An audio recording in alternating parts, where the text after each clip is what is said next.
शादी से एक रात पहले गंगा के होने वाले पति ने उसे होटल के कमरे में बुलाया और कमरे को अंदर से कुंडी लगा ली।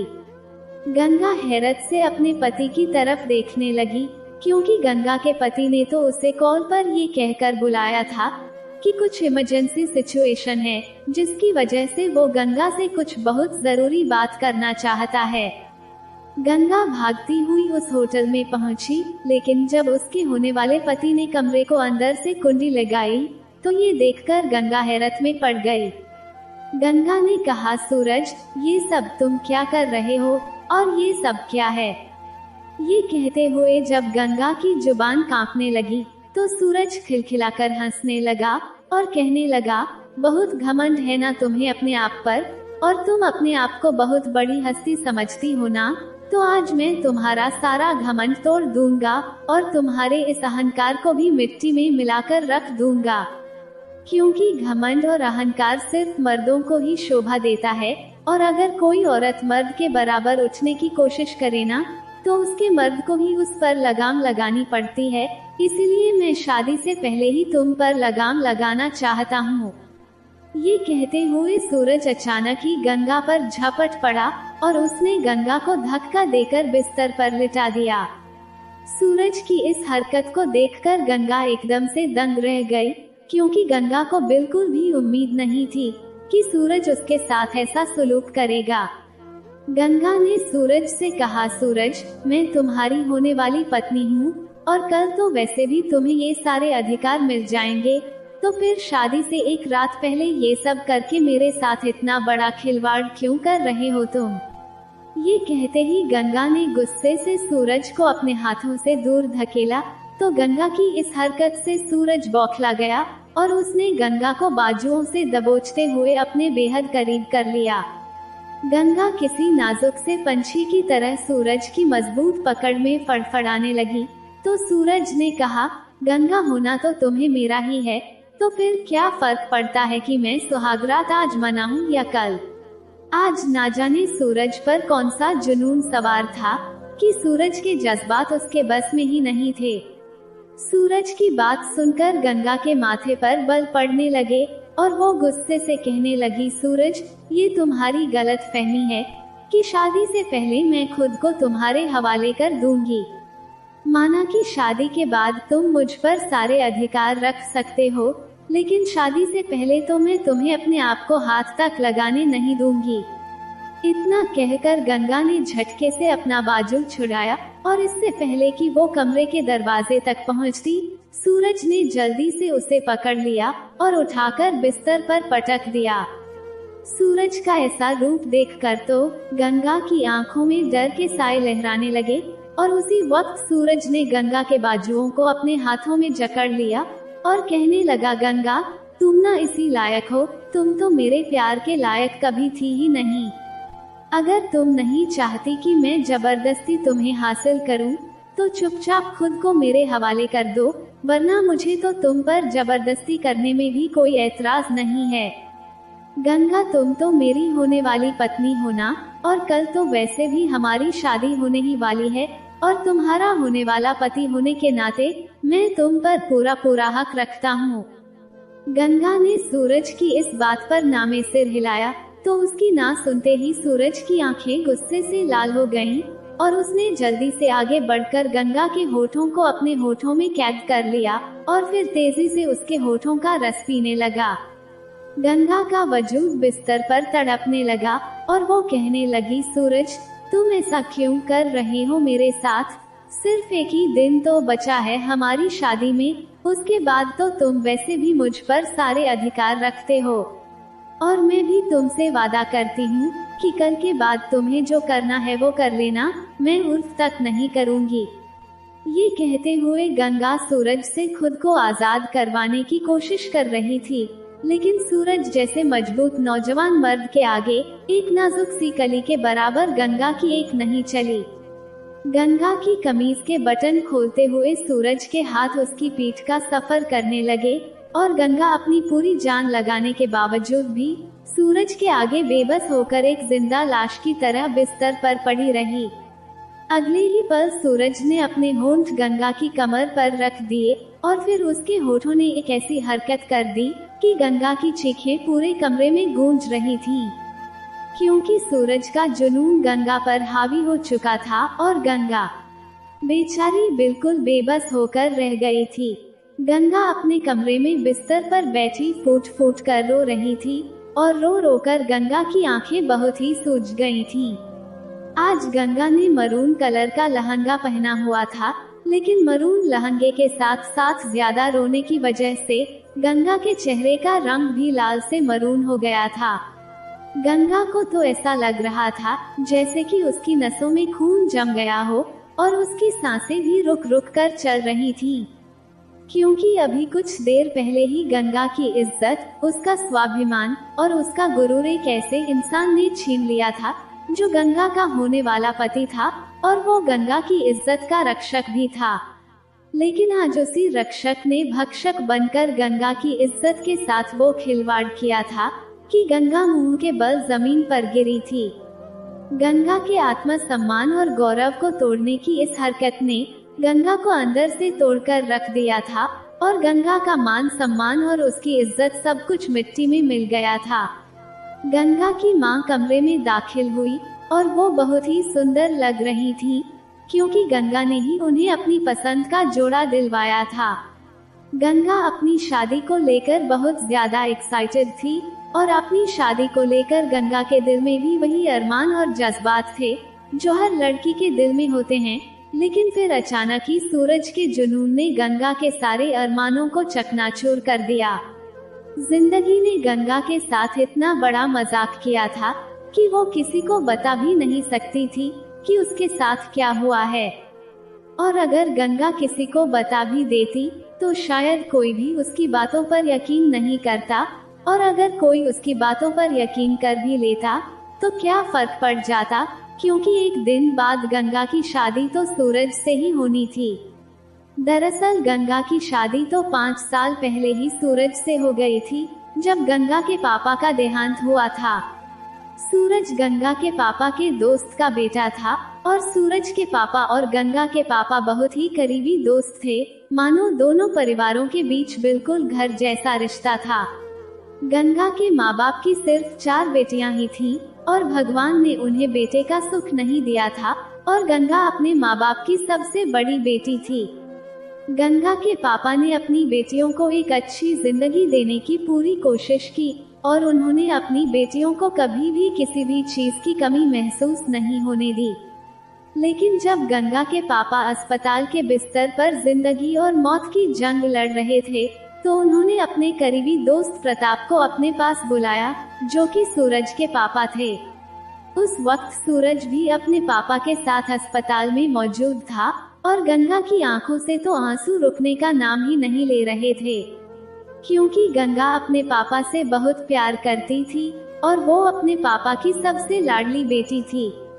गंगा के पापा ने अपने दोस्त के हाथ पर अपना हाथ रखा और उनसे वादा लेते हुए कहा, प्रताप मेरे दोस्त, हमने हमेशा से ही एक दूसरे के बच्चों को अपने बच्चों की तरह ही प्यार किया है, लेकिन अब मेरे जाने के बाद मेरी बेटियां बिल्कुल ही अकेली रह जाएंगी।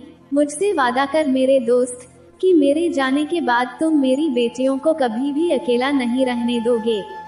प्रताप, मेरी बेटियों को कभी भी यह एहसास मत होने देना कि उनके घर में कोई भी मर्द नहीं है जो उनका ख्याल रख सके। गंगा के पापा की यह बात सुनकर सूरज के पापा की आंखें भी भर आईं, क्योंकि वो अपने दोस्त से बहुत ज्यादा प्यार करते थे। वो दोनों कहने के लिए तो सिर्फ एक दोस्त थे, लेकिन उनका रिश्ता तो सगे भाइयों से भी बढ़कर था। सूरज के पापा गंगा और उसकी बहनों को हमेशा अपनी बेटियों की तरह ही मानते थे और उन्होंने आज तक सूरज और गंगा के बीच कभी कोई फर्क नहीं किया था। सूरज के पापा ने कहा, आलोक, ये तुम कैसी बातें कर रहे हो? मैंने कभी भी तुम्हारी बेटियों को पराया समझा है क्या? मैं अपने बेटे सूरज के लिए गंगा का हाथ मांगता हूँ और तुझसे ये वादा भी करता हूँ कि तेरी बेटियां मेरी हिफाजत में ही रहेंगी और मैं उन्हें कभी भी अकेला नहीं छोड़ूंगा।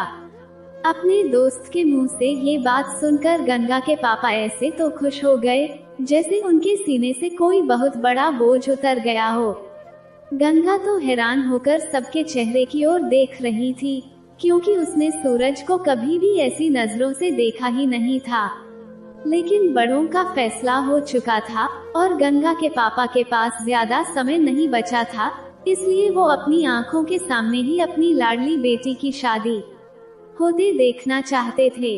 2-3 घंटे के अंदर अंदर ही सारा इंतजाम कर दिया गया और अस्पताल के कमरे में ही सूरज ने गंगा की मांग में सिंदूर भरकर और उसके गले में मंगलसूत्र पहनाकर बहुत ही सादगी से उससे शादी कर ली और इस तरह से गंगा सूरज की बालिका वधू बन गई। भले ही गंगा ने सूरज के लिए कभी भी ऐसा कुछ भी नहीं सोचा था, लेकिन साथ ही गंगा ये भी जानती थी कि सूरज एक अच्छा लड़का था और वो एक अच्छा जीवन साथी भी बन सकता था। गंगा में तो वैसे भी अपने पापा के सामने ऐतराज करने की हिम्मत नहीं थी और फिर ये तो उसके प्यारे से पापा की ख्वाहिश थी, इसलिए गंगा ने भी खुशी खुशी अपने पापा की इस ख्वाहिश को दिल से स्वीकार कर लिया। लेकिन गंगा की सबसे बड़ी गलती ये थी कि उसने सूरज को कभी भी ये नहीं बताया कि वो भी इस रिश्ते के लिए दिल से राजी है। उल्टा जब भी सूरज गंगा से बात करने की या उसके पास जाने की कोशिश करता, तो गंगा सूरज को सख्ती से दूर धकेल देती थी और गंगा के इस सख्त रवैये को देखकर सूरज एकदम से बिदककर पीछे हट जाता था। गंगा के पापा तो गंगा की शादी के तुरंत बाद ही इस दुनिया को छोड़कर चले गए और अपने पापा के जाने के बाद गंगा को घर की सबसे बड़ी बेटी होने के साथ साथ एक बेटा होने का फर्ज भी निभाना था। गंगा नहीं चाहती थी कि कोई भी इंसान उनके घर की इज्जत और सम्मान पर उंगली उठाए और ये सोचे कि बिन बाप की बेटियां कैसी आवारा हो गई हैं। भले ही गंगा सूरज की बालिका वधू थी, लेकिन फिर भी जब भी सूरज गंगा के घर जाता तो गंगा अपने आप को एक कमरे में बंद कर लेती थी, क्योंकि गंगा को सूरज का इस तरह से उसके घर आना बिल्कुल भी अच्छा नहीं लगता था। और वो इसलिए क्योंकि सूरज के घर आने पर लोग बहुत बातें करते थे और गंगा को जमाने की बातों से बहुत डर लगता था, क्योंकि जब आपका दिल साफ होता है ना, तो दुनिया की छोटे से छोटी बात भी आपको बहुत परेशान कर देती है और यही हाल गंगा का भी था। लेकिन गंगा ये भूल चुकी थी कि उसके और सूरज के बीच एक जायज और पवित्र रिश्ता भी है। गंगा सूरज को जरा सी भी नरमी नहीं दिखाना चाहती थी और वो सूरज को अपनी तरफ से कोई बढ़ावा नहीं देना चाहती थी, क्योंकि सूरज भी आखिर था तो एक मर्द ही ना, और फिर गंगा उसकी पत्नी भी तो थी। लेकिन अभी तक गंगा की विदाई नहीं हुई थी।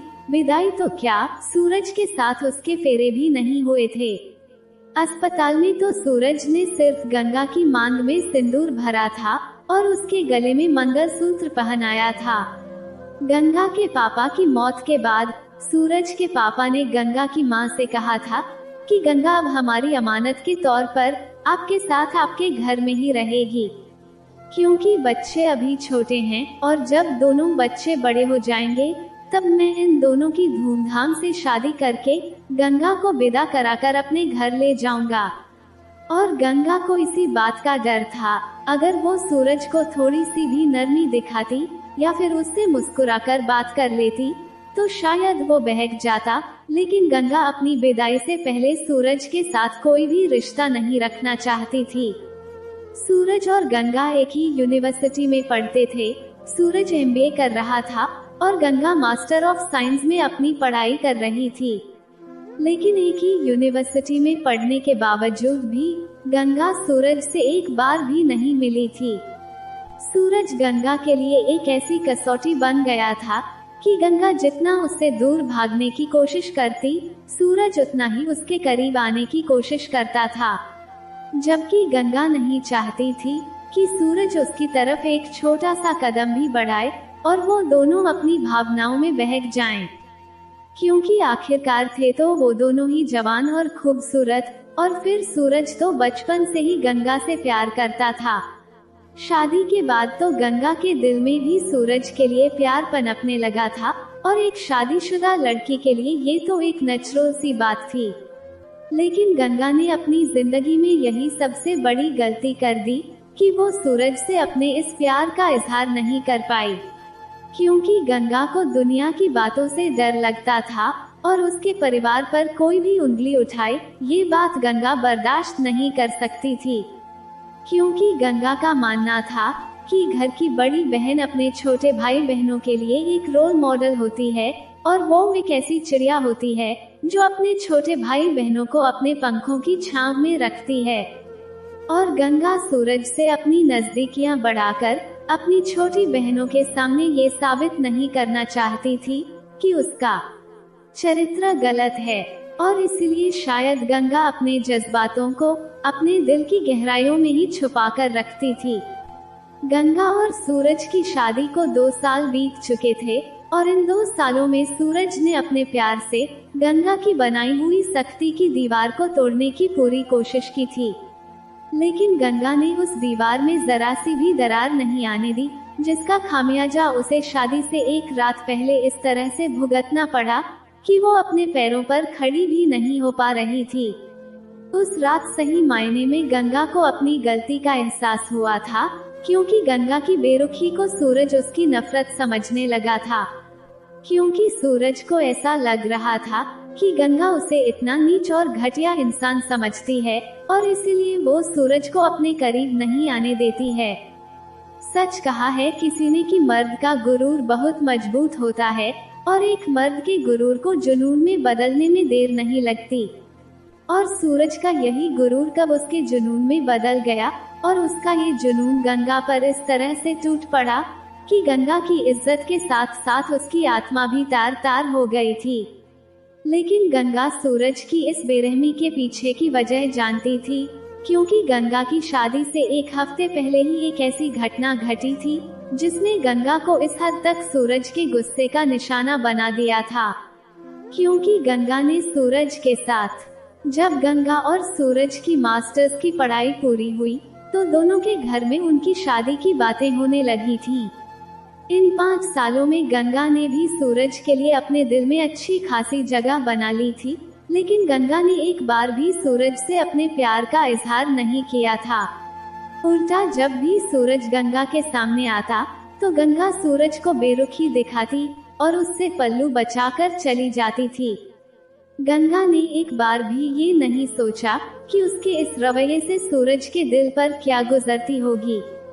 गंगा और सूरज की शादी का दिन करीब आ रहा था और गंगा के अंदर भी वो सारे जज्बात अंगड़ाइयां लेने लगे थे जो एक जवान लड़की के अंदर तब पैदा होते हैं जब उसकी नई नई शादी होने वाली होती है, क्योंकि गंगा भी सूरज से बेइंतहा प्यार करने लगी थी। गंगा सूरज के प्यार के बारे में तो जानती ही थी कि वो उसके लिए कितना दीवाना था। सूरज कई बार अपने दिल की बातें गंगा को बताने की कोशिश करता था, लेकिन फिर वो गंगा की बेरुखी को देखकर चुप हो जाता था। तो वही गंगा का प्यार सूरज के लिए इतना पवित्र था, जिसका इजहार गंगा खुद से करने से भी डरती थी कि कहीं उसका दिल बगावत पर न उतर आए। गंगा की 3 छोटी बहनें भी थीं और गंगा को अपनी बहनों के मान सम्मान का ख्याल भी तो रखना था। गंगा नहीं चाहती थी कि उसकी वजह से कोई उसकी विधवा मां पर उंगली उठाए और पूरी दुनिया में उसकी और उसके परिवार की बदनामी हो। इसलिए गंगा ने 4 साल तक अपने प्यार को अपने दिल में ही छुपाए रखा और किसी को पता नहीं चलने दिया कि वो सूरज से कितना प्यार करती है। और फिर 5 साल के लंबे इंतजार के बाद आखिरकार वो दिन आने ही वाला था, और जैसे जैसे शादी का दिन करीब आ रहा था, गंगा की बेचैनी और बेकरारी बढ़ती ही जा रही थी।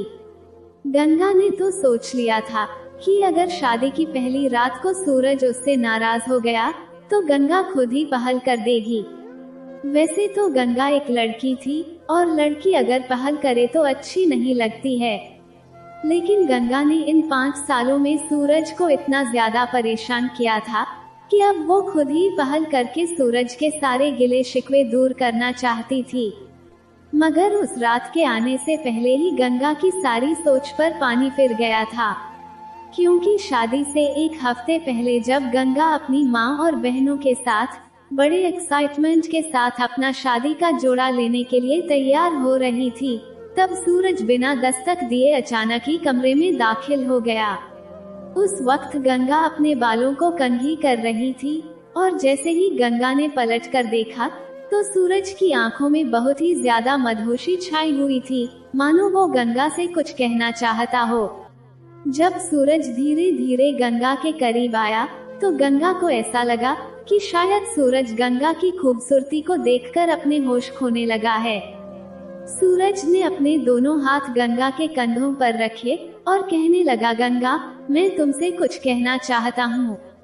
इससे पहले कि सूरज गंगा से कुछ कहता, गंगा ने अपनी बदगुमानी में सूरज से कहा, मैं जानती हूँ सूरज कि तुम मुझसे क्या कहना चाहते हो, लेकिन शादी से पहले ये सब मुमकिन नहीं हो सकता। जहाँ तुमने 5 साल तक इंतजार किया है, तो क्या अब तुम 4 दिन और इंतजार नहीं कर सकते हो? गंगा के लहजे में थोड़ी कड़वाहट भरी थी, जिसे सुनकर सूरज का चेहरा गुस्से से लाल हो गया और वो कहने लगा, गंगा, मत भूलो कि मैं तुम्हारा पति हूँ और मैं तुम्हारे साथ जो कुछ भी करूँ वो सब कुछ जायज है, और तुम होती कौन हो मुझे रोकने वाली? सूरज शायद कुछ और ही कहने आया था, लेकिन गंगा के इस सख्त लहजे की वजह से सूरज का लहजा भी सख्त हो गया और उसकी आंखों में नशे की जगह गुस्सा उतर आया था। सूरज की बातों ने गंगा को इस हद तक तकलीफ पहुंचाई थी कि मारे गुस्से के उसने अपनी मुठियां भींच ली थी। लेकिन सूरज भी इतने पर ही नहीं रुका, उसने गंगा को कंधे से पकड़कर झंझोर दिया और कहने लगा, बहुत अकड़ है ना तुम्हारे अंदर? अगर मैं चाहूँ तो 1 मिनट के अंदर ही तुम्हारी सारी अकड़ को खत्म कर सकता हूँ। क्योंकि जब किसी मर्द के गुरूर को ठेस पहुँचती है ना, तो फिर वो सारी हदें पार कर जाता है।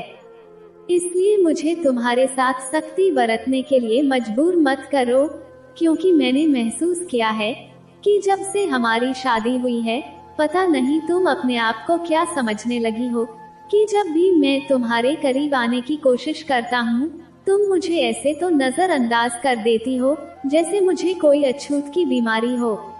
माना कि हमारी शादी में अभी कुछ दिन बाकी हैं, लेकिन उससे पहले हम दोनों के दरमियान दोस्ती तो हो सकती है ना? लेकिन तुमने तो शायद मुझे दोस्ती के काबिल भी नहीं समझा, और मुझे तो लगता है कि शायद तुम मेरे प्यार मोहब्बत के लायक ही नहीं हो। ये कहते हुए सूरज ने गंगा के दोनों कंधों को जोर से झटक दिया और अब तो गंगा के लिए भी खुद पर कंट्रोल करना मुश्किल हो गया था, इसलिए गंगा ने भी सूरज के गाल पर एक जोरदार थप्पड़ जड़ दिया। और यही गंगा की सबसे बड़ी गलती थी, जिसकी उसे इतनी बड़ी सजा मिली कि उसने गंगा की जिंदगी भर की खुशियां छीन ली थी। सूरज अपने गाल पर हाथ रखे गंगा को ऐसे घूर रहा था जैसे उसे गंगा से इस तरह की बिल्कुल भी उम्मीद ही नहीं थी। लेकिन गंगा तो तेजी से सूरज के पास से गुजरी और भागती हुई कमरे से बाहर निकल गई। गंगा, जो थोड़ी देर पहले इतनी एक्साइटेड थी कि आज वो अपनी पसंद का शादी का जोड़ा खरीदेगी और उसने अपनी आंखों में तरह तरह के सपने सजाकर रखे थे, सूरज के सख्त शब्दों ने गंगा के सारे सपनों को चकनाचूर कर दिया था। गंगा ने ईंट का जवाब पत्थर से दिया था, क्योंकि गंगा उन लड़कियों में से नहीं थी जो एक मर्द की कड़वाहट को अपने अंदर शहद की तरह घोल लेती है और फिर कहती है कि हाँ, सब कुछ ठीक है। गंगा ने आज बहुत ही उदास मन से अपनी शादी का जोड़ा लिया और गंगा की बहनें एक्साइटमेंट में बार बार उससे पूछ रही थी, दीदी, लहंगे का रंग कैसा होना चाहिए और शादी का जोड़ा कैसा होना चाहिए? लेकिन गंगा सिर्फ हमें जवाब देकर अपना मुंह दूसरी तरफ कर लेती थी। गंगा की सारी खुशियां अब गायब हो चुकी थी और उसे बार बार सूरज का सख्त रवैया और अपना वो थप्पड़ याद आने लगता था। घर पहुंचते पहुंचते गंगा लगभग रोने ही वाली थी कि तभी उसकी माँ ने उसे उसकी उदासी की वजह पूछी, लेकिन गंगा ने सिरदर्द का बहाना बनाकर उस बात को टाल दिया और फिर अपने कमरे में चली गई। लेकिन उसे एक पल के लिए भी चैन नहीं पड़ रहा था। गंगा का दिल अब जोर जोर से धड़कने लगा था, क्योंकि सूरज गंगा का होने वाला पति था और 1 हफ्ते बाद गंगा सूरज की दुल्हन बनकर उसी के घर जाने वाली थी। सूरज को थप्पड़ मारकर शायद गंगा ने गलती कर दी थी, जिसका एहसास गंगा को अब हो रहा था। गंगा ने सोचा कि शायद उसे सूरज से माफी मांग लेनी चाहिए, लेकिन फिर अगले ही पल उसके मन में ख्याल आया कि क्या गलती सिर्फ उसकी ही थी। सूरज ने भी तो उसके साथ बदतमीजी की थी ना। और फिर यही सोचते सोचते आधी रात बीत गई। लेकिन फिर रात के 2 बजे गंगा ने सूरज को कॉल कर ही दिया, और ऐसा पहली बार हो रहा था कि गंगा खुद से ही सूरज को कॉल कर रही थी, लेकिन सूरज ने फोन नहीं उठाया। शायद सूरज सो चुका होगा। यही सोचकर गंगा ने दूसरी बार फिर से सूरज का नंबर मिलाया, और इस बार सूरज ने फोन उठा लिया। सूरज ने नींद में डूबी आवाज में पूछा, कौन है? तो गंगा ने कहा, सूरज, वो मैं गंगा बोल रही हूँ। गंगा का नाम सुनते ही सूरज एकदम से चौंक कर उठ बैठा, और फिर थोड़ी देर तक खामोश रहने के बाद वो बेरुखी से कहने लगा, क्या हुआ? इस वक्त क्यों फोन किया है तुमने? गंगा ने बहुत ही नर्म शब्दों में कहा, सूरज, वो मैंने तुम्हें थप्पड़ मारकर अच्छा नहीं किया ना, प्लीज मुझे माफ कर दो। I am really sorry. कुछ देर तक खामोश रहने के बाद सूरज ने कहा, सिर्फ माफी मांगने से काम नहीं चलेगा। शादी से एक दिन पहले तुम्हें मेरी बताई हुई जगह पर आना होगा, और अगर तुम नहीं आए ना, तो फिर मैं तुम्हें कभी भी माफ नहीं करूँगा। ये सुनकर तो गंगा और भी ज्यादा परेशान हो गई, और सोच में पड़ गई कि पता नहीं सूरज उसे कहाँ बुला रहा है और क्यों बुला रहा है। सूरज की इस अजीबोगरीब मांग ने गंगा को बेचैन कर दिया था, लेकिन फिर भी गंगा को सूरज से इस तरह के गलत काम की उम्मीद तो बिल्कुल भी नहीं थी। आखिरकार सूरज गंगा का पति था, और फिर वो गंगा से प्यार भी तो करता था, इसलिए गंगा थोड़ी सी बेफिक्र हो गई थी। लेकिन गंगा की ये गलत फहमी बहुत ही जल्द दूर होने वाली थी, क्योंकि गंगा ने अपनी जिंदगी की यही सबसे बड़ी गलती कर दी थी। गंगा की शादी एक दिन बाद थी, और वो अपने बिस्तर पर बेजान सी होकर बैठी थी। गंगा का शरीर बुखार से तप रहा था, और उसकी आंखें बार बार नम हो रही थीं। गंगा को तो यकीन ही नहीं हो रहा था कि सूरज एक कमजोर लड़की की कमजोरी का इस तरह से फायदा उठा सकता है। गंगा की माँ उसके कमरे में आई और कहने लगी, क्या बात है गंगा बेटा, मैं देख रही हूँ कि कल से तुम कुछ उदास उदास लग रही हो। गंगा ने कहा, कुछ नहीं माँ, बस मैं थोड़ा सा थक गई हूँ, इसलिए मैं आराम करना चाहती हूँ।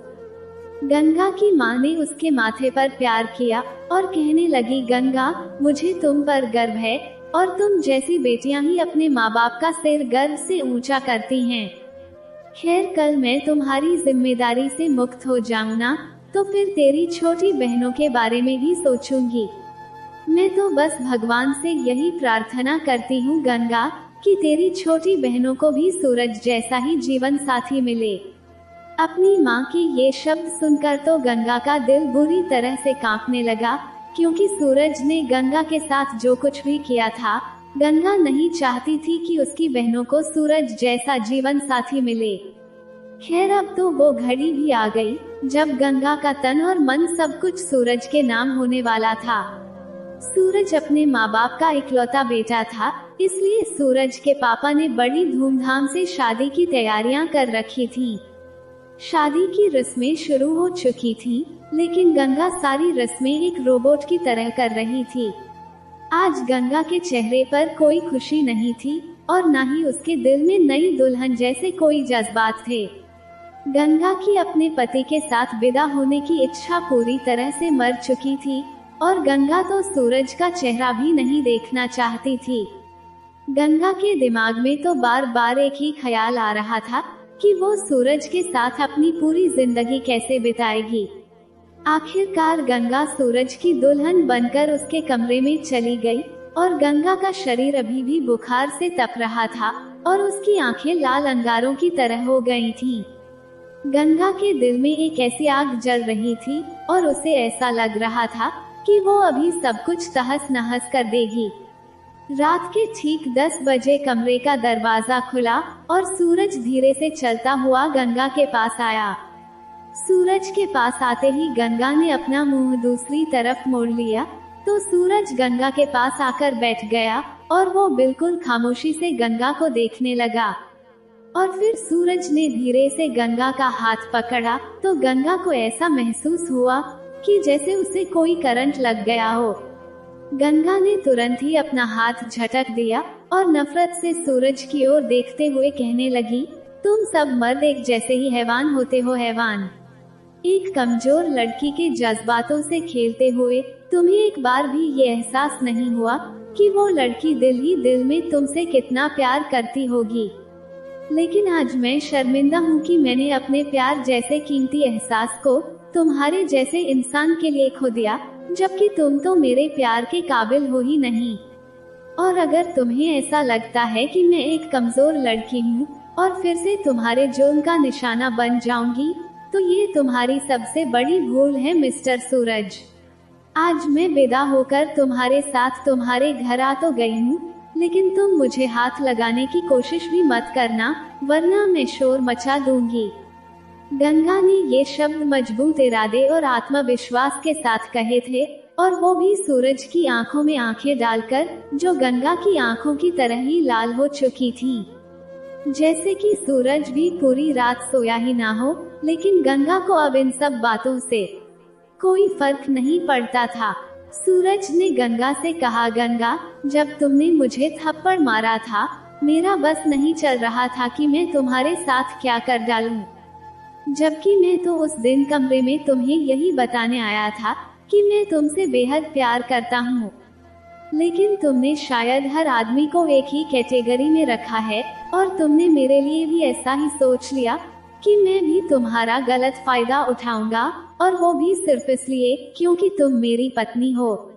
अगर मुझे ऐसा ही करना होता ना गंगा, तो मैं कई बार कर चुका होता, मगर मैं तो तुमसे प्यार करता था, लेकिन तुमने मुझे थप्पड़ मारकर मेरे गुरूर को ठेस पहुंचाई थी।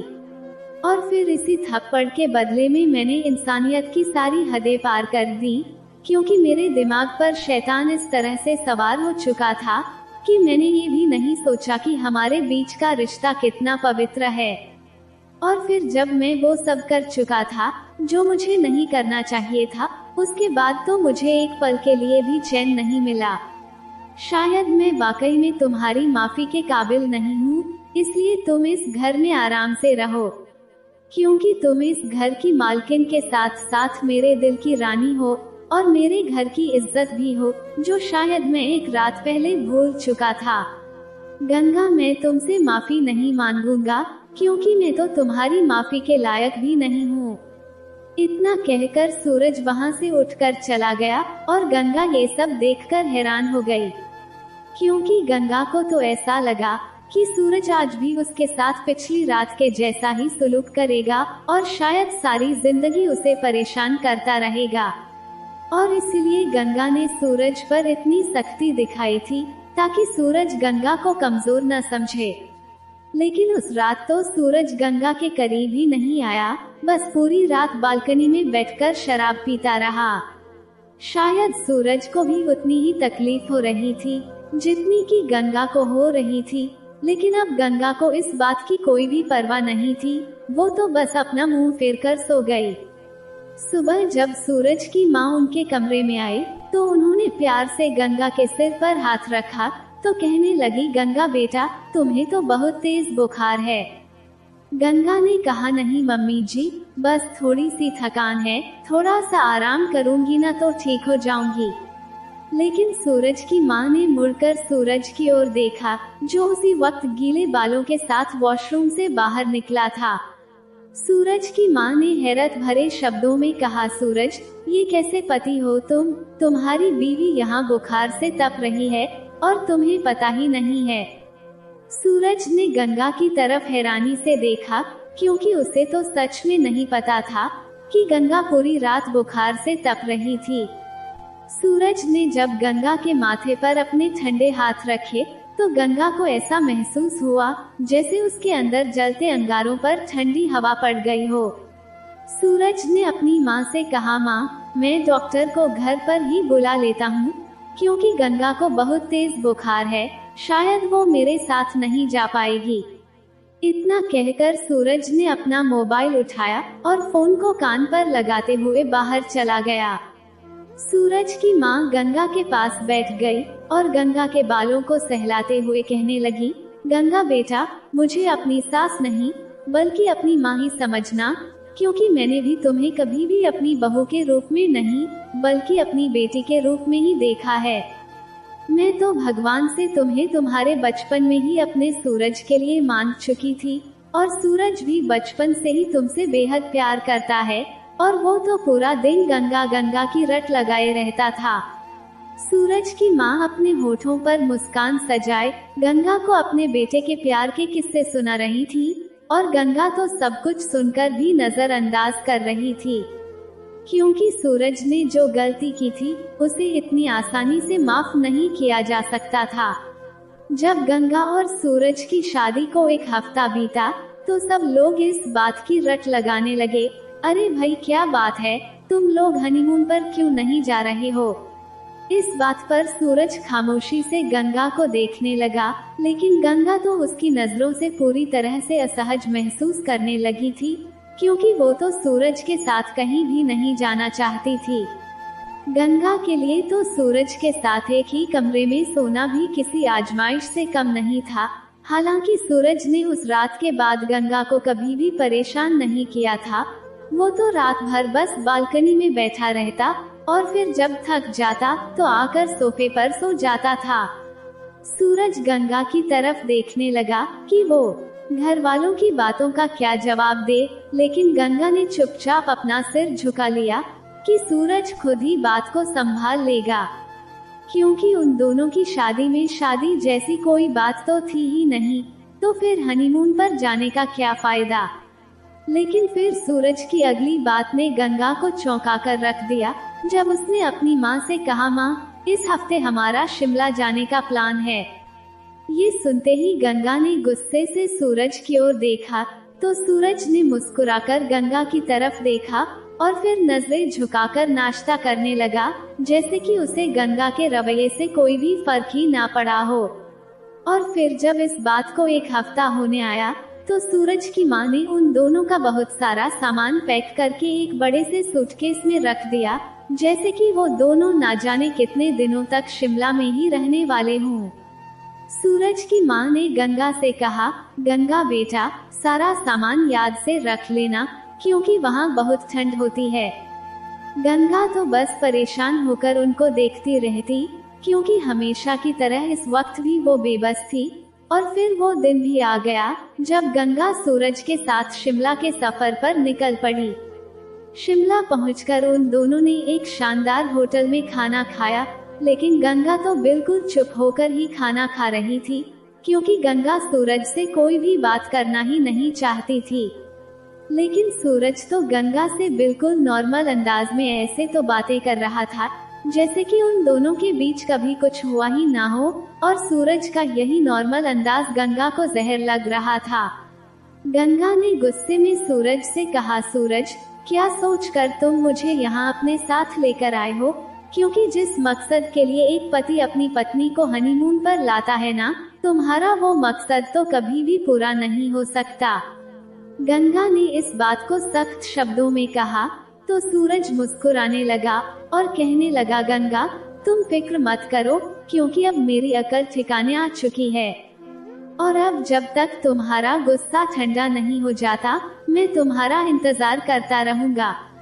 गंगा ने कहा, लेकिन सूरज मेरा गुस्सा अब कभी भी ठंडा नहीं होगा, क्योंकि तुमने ना सिर्फ मेरा अपमान किया है बल्कि मेरे साथ साथ मेरी आत्मा को भी अंदर से तोड़कर रख दिया है। सूरज कहने लगा, गंगा इसीलिए तो मैं तुम्हें यहाँ लेकर आया हूँ, क्योंकि मैंने सुना है कि यहाँ के खूबसूरत नज़ारे देखकर तो टूटे हुए दिल भी फिर से जुड़ने लगते हैं, और हड्डियों को झटका देने वाली कड़ाके की इस ठंड में तो अपने साथी से लिपट जाने का मन करता है। सूरज ने मदहोशी के आलम में गंगा की आंखों में आंखें डालकर ये सब कहा, तो गंगा ने एकदम से चम्मच पटक दिया और पैर पटकते हुए वहां से निकल गई और बाहर जाकर गाड़ी में बैठ गई। गंगा ने दिल ही दिल में ठान लिया था कि वो सूरज को इतनी आसानी से तो माफ नहीं करेगी। अपना गुरूर बरकरार रखने के लिए सूरज ने गंगा की इज्जत को तार तार कर दिया था, और उसके प्यार का मजाक भी उड़ाया था। और ये सब कोई छोटी बात तो थी नहीं कि गंगा सूरज को इतनी आसानी से माफ कर देती और एक ही पल में सब कुछ भुलाकर सूरज को दिल से स्वीकार कर लेती। सूरज भी गंगा के साथ आकर गाड़ी में बैठ गया और फिर वो दोनों शिमला के सफर पर निकल पड़े। शिमला का मौसम वाकई में बहुत ही ठंडा था और गंगा ने तो घर से निकलते वक्त मुंबई के मौसम के हिसाब से कपड़े पहने थे, लेकिन यहाँ शिमला में आकर तो गंगा थर थर कांपने लगी थी। और जब तक वो दोनों गाड़ी से उतरकर होटल पहुँचे, तब तक रास्ते में हो रही बारिश ने दोनों को पूरी तरह से भिगो दिया था। सूरज ने जल्दी से गाड़ी से एक गर्म शॉल निकाली और गंगा के कंधों पर डाल दी, लेकिन होटल पहुँचते पहुँचते तो गंगा बिल्कुल ही बर्फ बन चुकी थी, क्योंकि मुंबई का मौसम तो यहाँ के मौसम से बहुत ज्यादा गर्म था। और इस तरह से अचानक गर्मी के मौसम से ठंड के मौसम में आना, गंगा का शरीर शायद इस ठंड को झेल नहीं पा रहा था। गंगा ने जल्दी से अपने कपड़े बदले और तुरंत ही जाकर कंबल में घुस गई। रात के करीब 8 बज रहे थे और सूरज ने गंगा की हालत को देखते हुए कमरे में ही खाना मंगवा लिया था। सूरज ने गंगा के लिए पहले गर्म गर्म सूप ऑर्डर किया था, लेकिन गंगा में तो इतनी ताकत भी नहीं थी कि वो खुद ही उठकर बेड को टेक लगाकर बैठ पाती। इसलिए ये काम भी सूरज को ही करना पड़ा और ना चाहते हुए भी गंगा सूरज की मोहताज होकर रह गई। सूरज ने गंगा को कंधों से पकड़कर उठाया तो गंगा ने तुरंत ही सूरज के हाथ को पीछे धकेल दिया और कहने लगी, दूर हटो मुझसे, तुम्हें परेशान होने की कोई जरूरत नहीं है, मैं खुद ही कर लूंगी। सूरज ने अफसोस के साथ अपना सिर हिलाया और फिर जाकर सामने रखी कुर्सी पर बैठ गया और खामोशी से गंगा की तरफ देखने लगा। गंगा बड़ी मुश्किल से सूप की सीप ले रही थी, लेकिन उसके हाथ अभी भी कांप रहे थे। ये सब देखकर सूरज गंगा से कहने लगा, मुझे नहीं पता था गंगा कि मेरी पत्नी इतनी नाजुक है कि वो जरा सा मौसम का बदलाव भी बर्दाश्त नहीं कर सकती। सूरज की इस बात पर गंगा ने गुस्से से घूरते हुए सूरज की तरफ देखा और फिर बड़ी मुश्किल से 2-3 चम्मच सूप पीने के बाद उसे साइड टेबल पर रख दिया। अब गंगा को बहुत ही थकान महसूस हो रही थी और ये देखकर सूरज उठकर गंगा के पास आया और उसके माथे पर हाथ रखते हुए कहने लगा, गंगा तुम्हें तो बहुत तेज बुखार है, तुमने मुझे बताया क्यों नहीं? गंगा ने कहा, मैंने कहा ना, दूर रहो मुझसे, तुम्हें मेरी चिंता करने की कोई जरूरत नहीं है, मैं खुद ही ठीक हो जाऊंगी। लेकिन सूरज ने अपने बैग में से पेन किलर्स निकालकर गंगा के हाथ में पकड़ा दी, जो वो अपने साथ लाया था, और साथ ही पानी का गिलास भी गंगा की ओर बढ़ा दिया। गंगा ने कहा, मुझे कोई दवा नहीं खानी है। तो सूरज ने बहुत सख्त लहजे में कहा, ज्यादा नखरे मत दिखाओ और चुपचाप से ये मेडिसिन खा लो। तब गंगा ने कहा, मैंने कहा ना सूरज, तुम जाओ यहाँ से, मुझे कोई भी दवाई नहीं खानी है। लेकिन सूरज ने तो गंगा का चेहरा पकड़कर उसे थोड़ा सा ऊपर किया और कहने लगा, जल्दी से अपना मुंह खोलो। अब तो गंगा अजीब मुसीबत में फंस चुकी थी, इसलिए मजबूरन उसे अपना मुंह खोलना पड़ा। सूरज ने बड़े प्यार से गंगा के गले में गोली रख दी और फिर पानी का गिलास गंगा के होठों से लगा दिया। गंगा ने बड़ी मुश्किल से वो गोली निगली थी, क्योंकि गंगा को गोली निगलना दुनिया का सबसे मुश्किल काम लगता था।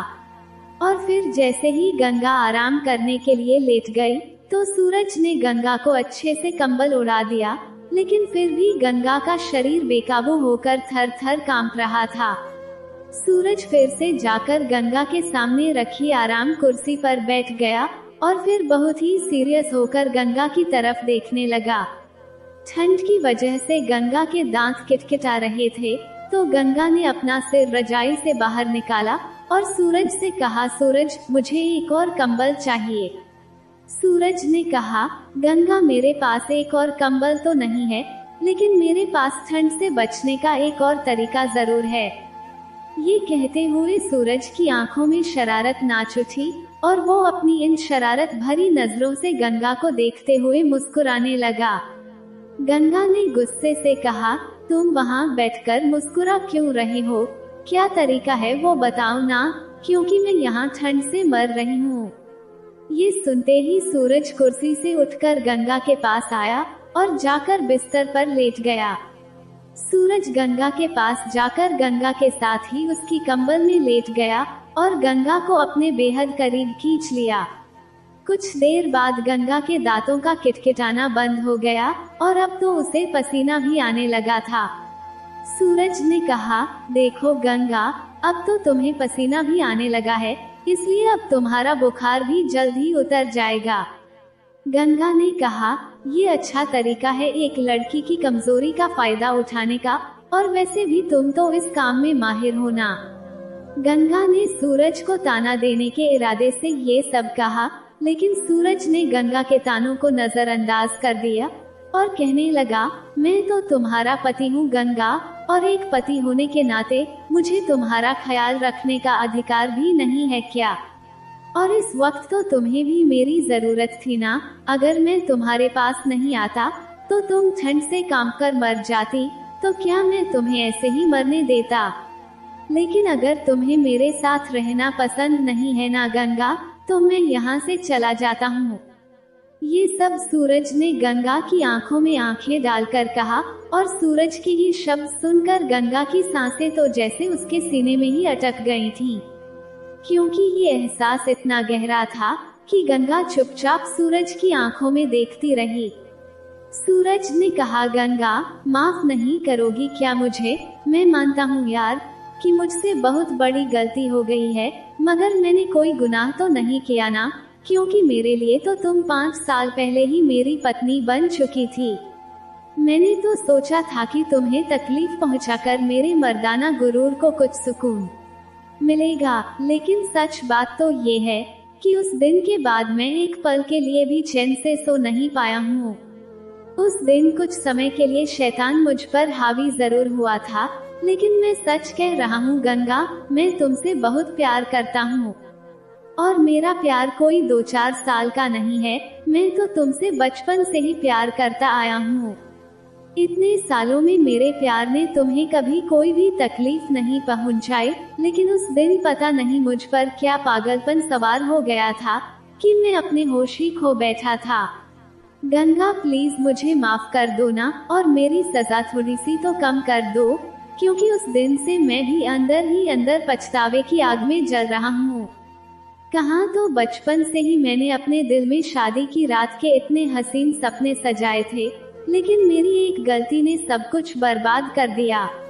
अगर तुम्हें यकीन नहीं होता ना, तो मेरे दिल पर हाथ रखकर देख लो गंगा, ये दिल तुम्हारे नाम से कितना जोर जोर से धड़क रहा है। ये कहते हुए सूरज ने गंगा का हाथ धीरे से पकड़कर अपने सीने पर रख दिया, तो गंगा ने भी महसूस किया कि सूरज का दिल तो वाकई में बहुत जोरों से धड़क रहा था। अब तो गंगा के सब्र का बांध भी टूट चुका था और उसकी आंखों से लगातार आंसू बहने लगे थे।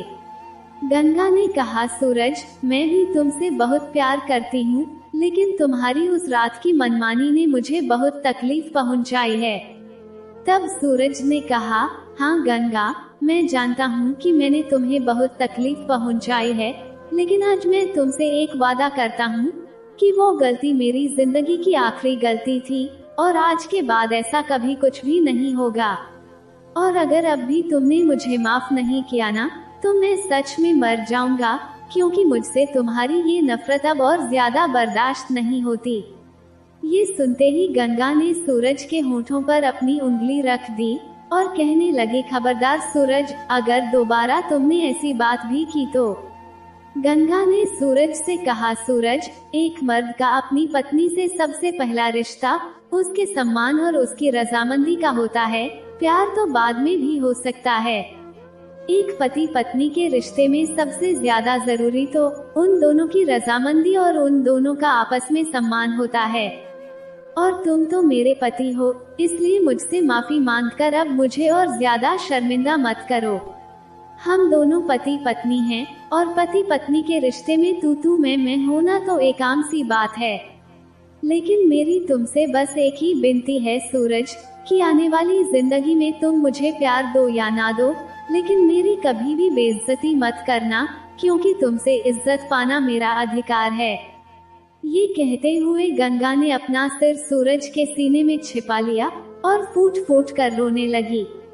सूरज ने भी गंगा को अपनी बाहों में भर लिया, लेकिन आज उसने गंगा को रोने से नहीं रोका और कहने लगा, गंगा, जितना मन करे आज रोकर अपना दिल हल्का कर लो, क्योंकि जब तक तुम्हारे दिल का दर्द पूरी तरह से बाहर नहीं निकल जाता, तब तक तुम्हारी नाराजगी दूर नहीं होगी और न ही हमारे नए जीवन की शुरुआत हो सकती है। आज इन आंसुओं को तुम्हारी आंखों से बह जाने दो गंगा, क्योंकि कल से तुम्हारी आंखों में इनके लिए कोई जगह नहीं होगी। क्योंकि आज मैं तुमसे एक वादा करता हूँ कि ये मेरी जिंदगी की पहली और आखिरी गलती थी और आगे से ऐसा कुछ भी नहीं होगा। और अगर किसी दिन मुझसे दोबारा ऐसा कुछ हो गया ना, तो समझ लेना कि वो दिन मेरी जिंदगी का आखिरी दिन होगा।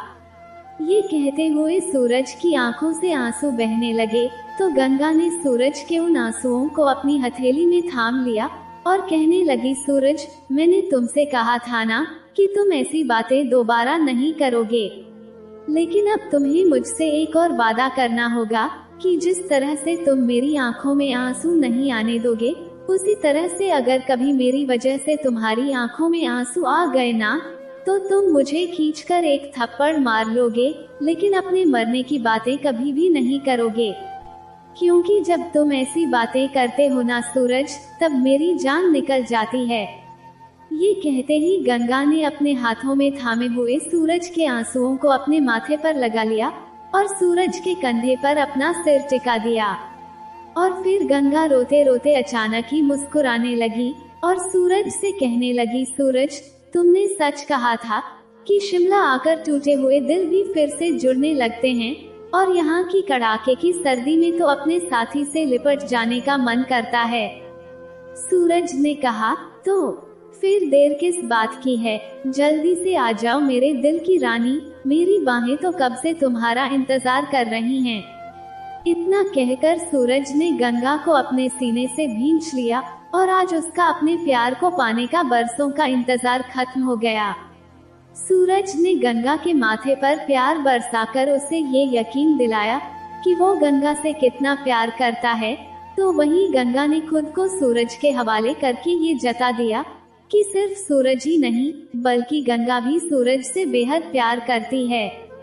आज होटल के उस कमरे में सूरज और गंगा ने शर्मो हया के सारे पर्दों को हटाते हुए एक दूसरे पर वो प्यार की बारिश कर दी कि जिसे देखकर शर्माते हुए शिमला की हवाओं ने भी अपना रुख मोड़ लिया। अगर आप चैनल पर नए हैं और अभी तक आपने चैनल को सब्सक्राइब नहीं किया है, तो जल्दी से चैनल को सब्सक्राइब कर लीजिए और बेल नोटिफिकेशन को ऑन कर लें, ताकि आपको हमारी कहानी का अपडेट सबसे पहले मिलता रहे।